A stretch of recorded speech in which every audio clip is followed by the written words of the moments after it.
ఏళ్ల తరబడి వెతికిన తరువాత చివరికి ఆ మనిషి తాను అన్వేషిస్తున్న గుహను చేరుకున్నాడు. లోపలికి అడుగు పెట్టగానే అతని కళ్ల ముందు బంగారంతో నిండిన దృశ్యం మెరుస్తోంది. ఆ బంగారు నాణెలపై నడుస్తూ అతను ఉత్సాహంతో నిండిపోయాడు. కానీ జాగ్రత్తగా కదిలాడు, ఎందుకంటే ఆ గుహలో ఒక భారీ డ్రాగన్ నిద్రలో ఉంది. అతని అసలు లక్ష్యం బంగారం కాదు, అన్ని ధనాలకు మించిన ఒక రహస్యమైన వజ్రం. అది సాధారణ రాయిలాగా కనిపించదని అతనికి తెలుసు. కాని అంత బంగారంలో దాన్ని కనుగొనడం అంటే ఇసుక సముద్రంలో సూదిని వెతకడం లాంటిదే. ఆలోచనలో ఉండగానే అతని పాదం జారిపోయి బంగారు నాణేల గుట్ట కూలిపోయింది.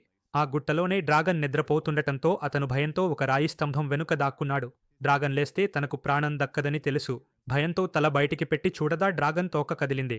అది లేవబోతుందని అర్థమైంది. వెంటనే తనను కనిపించకుండా చేసే మాయా ఉంగరాన్ని వేసుకున్నాడు. కానీ డ్రాగన్ ముక్కు శక్తివంతమైన వాసనతో అతని వాసనను పసిగట్టి వెంటపడ్డాడు. తప్పించుకోవడం అసాధ్యమని గ్రహించిన మనిషి ఉంగరం తీసేసి బయటకు వచ్చాడు. డ్రాగన్ అతన్ని చూసి నవ్వింది. ఆ మనిషి భయంతో, వెంటనే నీ మహత్తు గురించి చాలా విన్నాను, కాని నీ అందమైన కళ్లను చూడడానికే వచ్చాను అన్నాడు. ఆ మాటలు విని డ్రాగన్ సంతోషపడి తన అసలు రూపాన్ని చూపించింది.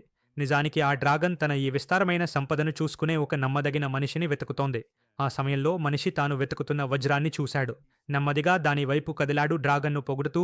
కాని డ్రాగన్ అతని మోసం గ్రహించింది. వజ్రానికి దగ్గరయ్యేసరికి డ్రాగన్ అతన్ని బలంగా తోసి పడగొట్టింది. కాని ఆ మనిషి వెనకడుగు వేయలేదు. పరుగెత్తి దానిని పట్టుకోవడానికి ప్రయత్నించాడు. ఆ అల్లకల్లోలంలో డ్రాగన్ ఒక స్తంభాన్ని కొట్టి విరిచింది.